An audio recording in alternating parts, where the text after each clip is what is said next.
नमस्कार,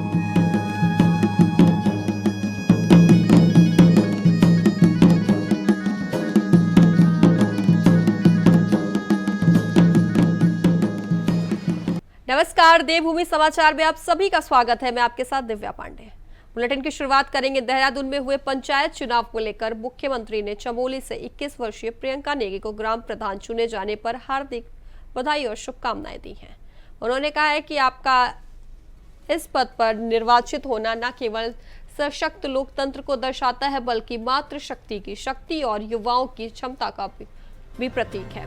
तो ये निश्चित तौर पर हम साथ मिलकर सारकोट गांव का सर्वांगीण विकास और प्रगति सुनिश्चित करेंगे और आदर्श ग्राम सारकोट की ही तर्ज पर राज्य के अन्य गांवों का भी विकास किया जाएगा।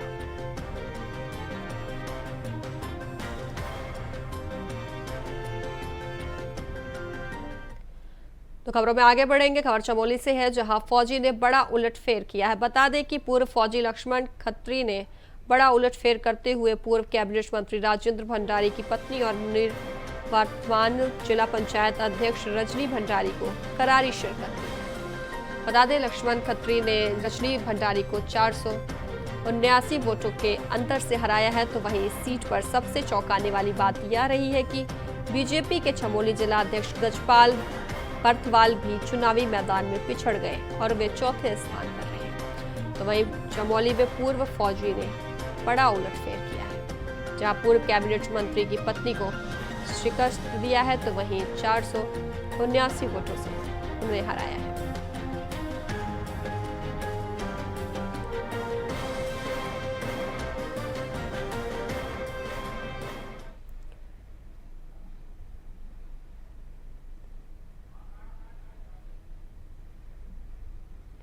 तो रजनी भंडारी को 789 वोटों से हराया गया है। चमोली में पूर्व फौजी ने यह बड़ा उलटफेर कर दिया है, जहां पूर्व कैबिनेट मंत्री की पत्नी को हरा दिया गया है।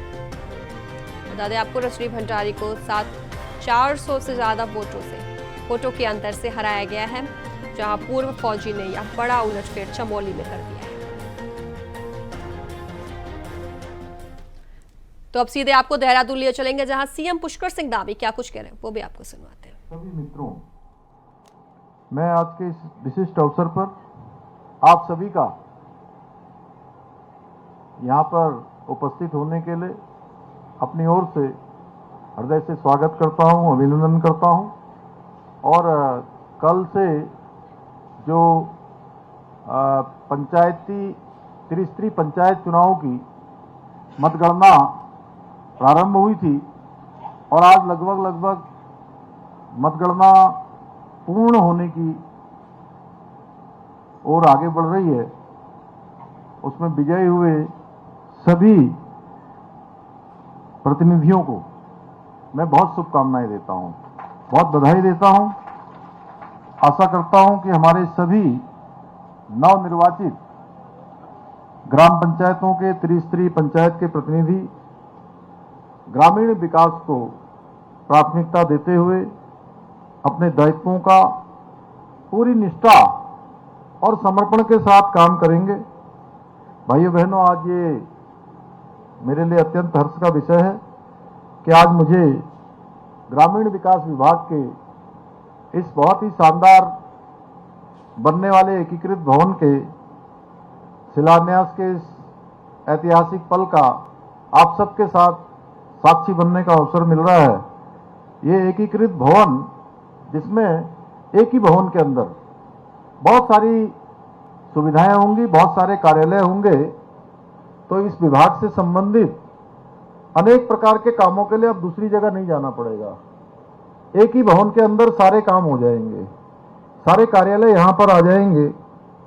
ये इस हमारे प्रदेश के विकास में भी ये बहुत महत्वपूर्ण साबित होगा। मुझे बताते हुए प्रसन्नता हो रही कि लगभग 58 करोड़ रुपए की लागत से निर्मित होने वाले इस भवन में ग्रामीण विकास विभाग की फ्लैगशिप योजनाओं को एक ही कार्यालय में स्थापित किया जाएगा। ये भवन विभिन्न योजनाओं के समन्वय के लिए, उनके क्रियान्वयन के लिए, प्रभावी मॉनिटरिंग के लिए बहुत सहायक सिद्ध होने वाला है। और इस एकीकृत भवन के माध्यम से ग्रामीण अंचलों से आने वाले हमारे भाइयों और बहनों को न केवल सभी सुविधाएं और सेवाएं यहाँ पर उपलब्ध हो सकेंगी, बल्कि उनको अलग अलग कार्यालयों में अब नहीं जाना पड़ेगा, जिससे न केवल उनके समय की बचत होगी, संसाधनों की बचत होगी, बल्कि हमारे गांव विकास की मुख्य धारा से जुड़ सकेंगे। ये भवन ग्रामीण विकास की कार्यप्रणाली को और अधिक कुशल, पारदर्शी और जन केंद्रित बनाने में अपनी बहुत महत्वपूर्ण भूमिका निभाएगा। भाइयों बहनों, आप सभी जानते हैं, आदरणीय प्रधानमंत्री श्री नरेंद्र मोदी जी के कुशल नेतृत्व में आज देश में ग्रामीण विकास के क्षेत्र में अभूतपूर्व और ऐतिहासिक काम किए जा रहे हैं। देश की आजादी के बाद पहला कालखंड है जिसमें अंतिम छोर में रहने वाले हर एक व्यक्ति के लिए योजनाएं बनाई जा रही हैं। उनको आगे बढ़ाने के लिए, उनके जीवन स्तर को ऊपर उठाने के लिए अनेक प्रकार के निर्णय लिए जा रहे हैं। आज प्रधानमंत्री ग्रामीण सड़क योजना, मनरेगा, राष्ट्रीय ग्रामीण आजीविका मिशन, प्रधानमंत्री आवास योजना, स्वच्छता अभियान जैसी अनेक योजनाओं के माध्यम से ग्रामीण क्षेत्र को सामाजिक और आर्थिक रूप से मजबूत करने का प्रयास किया जा रहा है।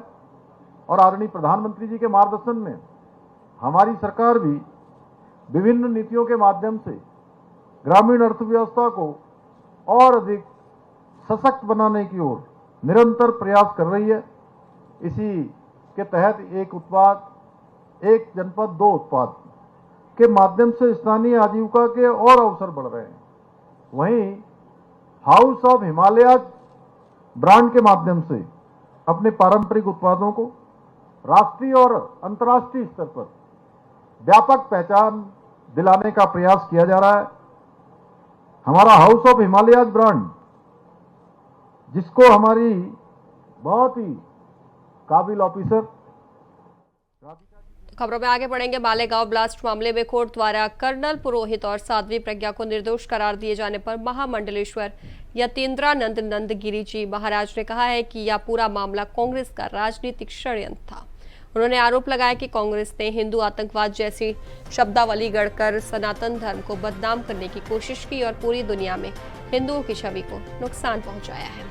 उन्होंने कहा कि साध्वी प्रज्ञा एक साध्वी और महिला होते हुए भी जेल में अमानवीय यातनाओं की शिकार हुई, जो अत्यंत दुर्भाग्यपूर्ण है। उन्होंने न्यायालय के फैसले का स्वागत किया है, लेकिन यह भी कहा है कि इतने वर्षों तक सत्य को साबित होने में जो समय लगा वह न्याय व्यवस्था की कमजोरी को भी दर्शाता है। स्वामी ने कांग्रेस से देश से माफी मांगने की मांग की और कहा कि इस मामले में कांग्रेस के खिलाफ आपराधिक मुकदमा दर्ज होना चाहिए, ताकि भविष्य में कोई भी इस तरह के षड्यंत्र रचने का साहस भी ना कर सके। ब्लास्ट यह कांग्रेस का षड्यंत्र था। दुनिया में हिंदू आतंकवाद, सनातन हिंदू को आतंकवादी घोषित करने का, हिंदू धर्म को बदनाम करने का। आज न्यायालय ने कर्नल पुरोहित, साध्वी प्रज्ञा को पूर्णतः इस अपराध से मुक्त किया है। न्यायालय का निर्णय स्वागत योग्य है, किंतु दुर्भाग्य है कि सच को सच साबित करने में न्यायालय को इतना समय लगा। उस साध्वी, उस एक स्त्री के साथ जो अमानवीय, बर्बर, अशोभनीय जो यातनाएं जेल के अंदर उस समय की कांग्रेस सरकार ने दी, आखिर न्यायालय उसका क्या उत्तर दे पाएगा? समाज क्या उसका उत्तर दे पाएगा? कांग्रेस को देश से माफ़ी मांगनी चाहिए और कांग्रेस के ऊपर इस मामले को लेकर आपराधिक मुकदमा दायर होना चाहिए। कांग्रेस ने पूरी दुनिया के अंदर हिंदू आतंकवाद का नैरेटिव खड़ा करने की कोशिश की, हिंदुओं को बदनाम करने की कोशिश की। कांग्रेस इसकी अपराधी है और कांग्रेस को इसका दंड मिलना चाहिए। और दुर्भाग्य है न्याय व्यवस्था का इतना लंबा समय, सच को सच न्यायालय यही कोशिश करता रहा कि कहीं से कोई पतंगा मिल जाए तो हम कांग्रेस के षड्यंत्र को दुनिया में स्थापित कर दें। लेकिन सच सच रहता है। लेकिन हम साध्वी प्रज्ञा और बाकी साथियों के साथ जो अमानवीय बर्बर यातनाएं दी गई उनको, किस तरह की उनको वर्णन नहीं कर सकते हम। सुनकर भी शर्म से सर झुक जाता है। तो उसका न्यायालय उनको क्या प्रत्युत्तर दे सकते। तो खबरों में आगे बढ़ेंगे। खबर उधम सिंह नगर से है, जहां काशीपुर के मोहल्ला अली खां के रहने वाले आमिर का मोहल्ले में फायरिंग करना महंगा पड़ गया है। बता दें, आमिर की फायरिंग की वीडियो वायरल होने के बाद एसएसपी बड़ीकांत मिश्रा के निर्देश पर पुलिस एक्शन में आई और आमिर को दबोच लिया गया। वहीं पुलिस कस्टडी में कैसे आमिर माफी मांगते नजर आ रहा है। बड़ी गलती होगी, मत मारी गई थी सर मेरी, आज के बाद ऐसी गलती नहीं होगी कभी जिंदगी में दोबारा। मेरी मत मारी गई थी, बड़ी गलती होगी, मत मारी गई थी सर मेरी, आज के बाद ऐसी गलती नहीं होगी कभी जिंदगी में दोबारा। मेरी मत मारी गई। तो खबरों में आगे बढ़ेंगे। उत्तरकाशी जिले में गंगोत्री हाईवे को यातायात के लिए बहाल कर दिया गया है। बता दें, कुछ दिन पहले नेताला के पास भूस्खलन के कारण गंगोत्री राष्ट्रीय राजमार्ग अवरुद्ध हो गया था, जिससे यात्री और स्थानीय लोगों को परेशानी का सामना करना पड़ रहा था। लगातार मलबा हटाने के बाद अब सड़क को पूरी तरह से साफ कर लिया गया है, जिससे गंगोत्री धाम जाने वाले श्रद्धालुओं और स्थानीय नागरिकों को राहत मिली है। वहीं प्रशासन और पुलिस विभाग की टीमों ने मौके पर तैनात होकर स्थिति पर नियंत्रण बनाए रखा। हालांकि उस क्षेत्र में अब भी बारिश की संभावना बनी हुई है और प्रशासन ने यात्रियों से अत्यधिक सतर्कता बरतने की अपील की है।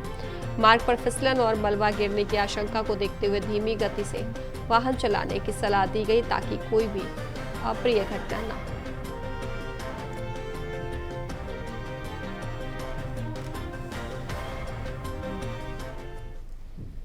खबरों में आगे बढ़ेंगे। बागेश्वर में 1.5 साल के बच्चे की मौत के मामले में स्वास्थ्य विभाग ने गंभीरता दिखाई है। स्वास्थ्य सचिव डॉक्टर आर राजेश कुमार ने इस घटना पर 4 अधिकारियों को कारण बताओ नोटिस जारी किया है। तो वही नोटिस जारी किए गए अधिकारियों में अपर मुख्य चिकित्सा अधिकारी, मुख्य चिकित्सा अधीक्षक समेत 4 अन्य अधिकारी शामिल हैं। इस मामले में जिला अधिकारी को विस्तृत जांच की जिम्मेदारी दी गई है। तो वही स्वास्थ्य सचिव ने विभाग की प्रथम जांच रिपोर्ट से असंतोष व्यक्त किया है। जांच में पाया गया कि 1.5 साल के बच्चे को इलाज के लिए 5 विभिन्न अस्पतालों में रेफर किया गया था, लेकिन समय पर उचित इलाज नहीं मिल पाया। बच्चे के परिजन के लिए अस्पतालों में भटकते रहे, जिसके कारण बच्चे की मौत हो गई। बता दें, यह घटना स्वास्थ्य प्रणाली में सुधार की आवश्यकता को उजागर करती है।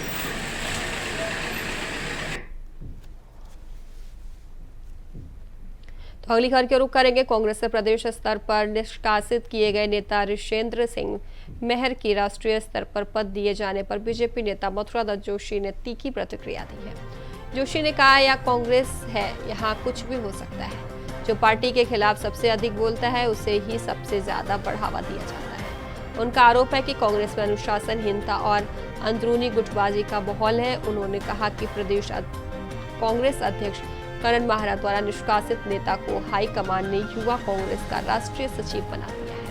तो जोशी ने तंज करते हुए कहा है कि यहाँ जिसको लाठी मिलती है वह अपनी भैंस हाँकता है। इसके अलावा उन्होंने कहा कि कांग्रेस की स्थिति पहले ही पंचायत और नगर निकाय चुनाव में खराब रही है और ऐसे फैसले पार्टी को आगे और नुकसान पहुंचाएंगे।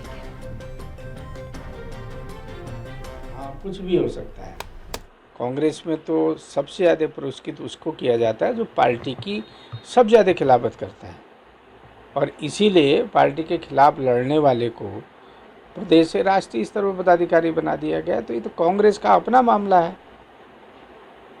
कांग्रेस में कोई अनुशासन नहीं है। मैं जो बार बार कहता हूँ, कांग्रेस में अनुशासन है ही नहीं। कांग्रेस तो अंदरूनी सिरफटोबल की शिकार है। वो सड़क पर आ रहा है, देखे ना, एक तरफ प्रदेश का अध्यक्ष बाहर कर रहा है, निकाल रहा है पार्टी विरोधी गतिविधि में, दूसरी तरफ केंद्रीय हाईकमान उनको राष्ट्रीय स्तर पर पदाधिकारी बना दे रहा है। तो क्या रहेगी? तो कहीं कोई अनुशासन नहीं है। वहाँ तो जिसकी लाठी उसका भैंस है और वो अपनी भैंस हाँक रहे हैं, और इससे भी बुरा हाल होगा आने वाले टाइम में। अभी देख रहे हैं पंचायतों में क्या हाल हो रहा है, देख ही रहे हैं आप। नगर निकाय में क्या हाल होगा, इससे बुरा हाल पंचायतों में होना है। वह है, कहाँ है कांग्रेस? कांग्रेस कहीं धरातल में नहीं है, और कांग्रेस नहीं भी रसातल में जाती तो इस तरह के निर्णय लेकर निश्चित रूप से कांग्रेस रसातल में जाएगी। तो ये पंचायत चुनाव में आए नतीजों में बीजेपी खुश नजर आ रही है। बीजेपी प्रदेश कार्यालय में पदाधिकारियों और कार्यकर्ताओं ने जीत का जश्न मनाया है और मिठाई भी खिलाने, पटाखे फोड़कर एक दूसरे को बधाई दी है। बीजेपी के वरिष्ठ विधायक खजान दास ने कहा है कि जैसे चुनाव के पूर्ण नतीजे आएंगे, बीजेपी का बोर्ड पंचायतों में बनने लगेगा।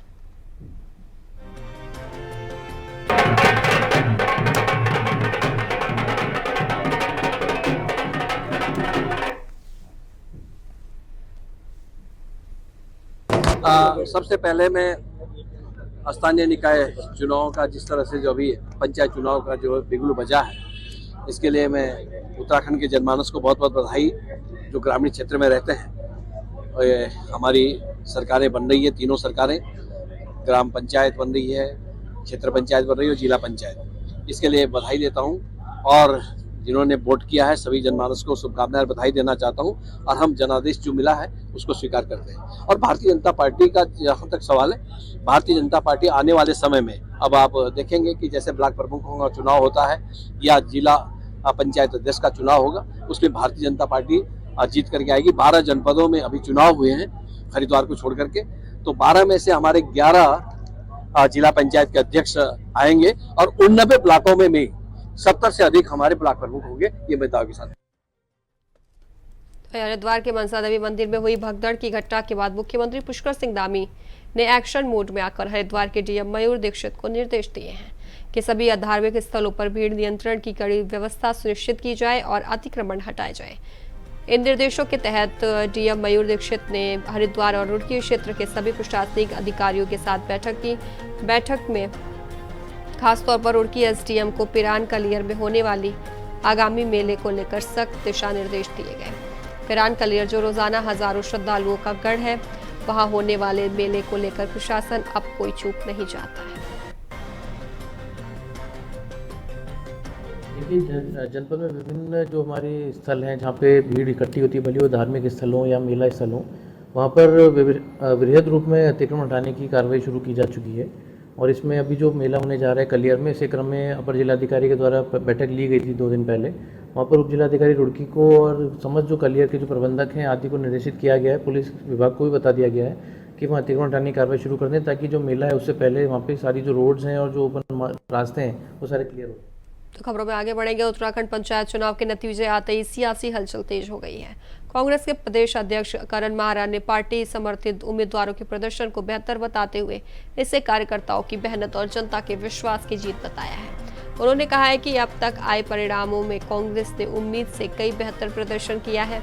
वहीं चुनाव परिणामों को लेकर कांग्रेस ने चुनाव आयोग पर गंभीर सवाल भी उठाए हैं। करण माहरा ने कहा है कि कांग्रेस ने मत पत्रों की पारदर्शिता को लेकर कई बार सवाल उठाए थे, लेकिन उनकी मांगों को नजरअंदाज किया गया।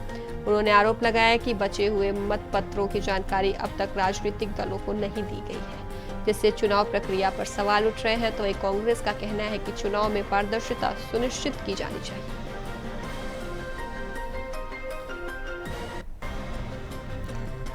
पार्टी समर्थित उम्मीदवार थे, उन्होंने काफी अच्छे रिजल्ट्स आ रहे हैं और उम्मीद से ज़्यादा बेहतर मैं कहूँगा।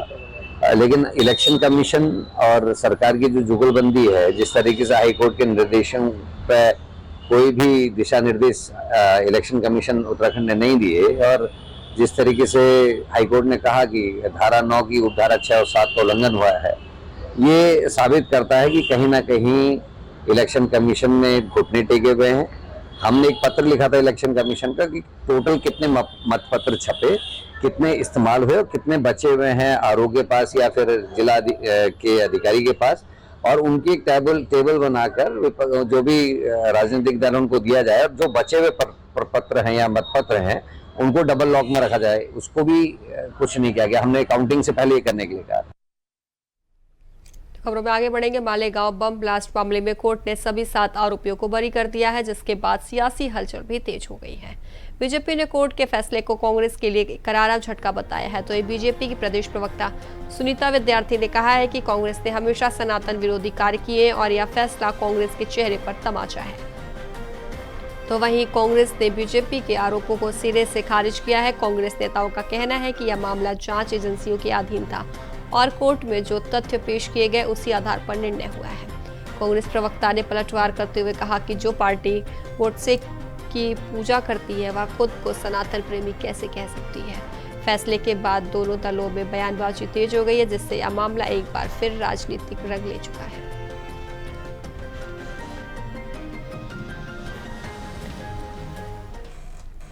तो अगली खबर की रुख करेंगे रानीखेत स्थित ऐतिहासिक रानीखेत इंटर कॉलेज में प्रधानाचार्य सुनील मसीह के सेवानिवृत्त होने पर भावभीना विदाई समारोह आयोजित किया गया। 150 साल पुराने इस प्रतिष्ठित संस्थान में सुनील मसीह ने 36 वर्षों तक सेवाएं दी, तो वही शुरुआती 11 वर्षों तक उन्होंने भूगोल शिक्षक के रूप में कार्य किया और बाद के 25 वर्षों तक वे एक कुशल प्रधानाचार्य के रूप में कॉलेज का नेतृत्व करते रहे। समारोह में उन्होंने पुष्पगुच्छ, उपहार और शॉल भेंट कर सम्मानित किया गया। छात्रों ने वंदना और विदाई गीत प्रस्तुत कर उन्हें भावभीनी विदाई दी, तो वहीं छात्राओं द्वारा प्रस्तुत गढ़वाली नृत्य ने भी सभी का मन मोह लिया और खूब सराहा गया।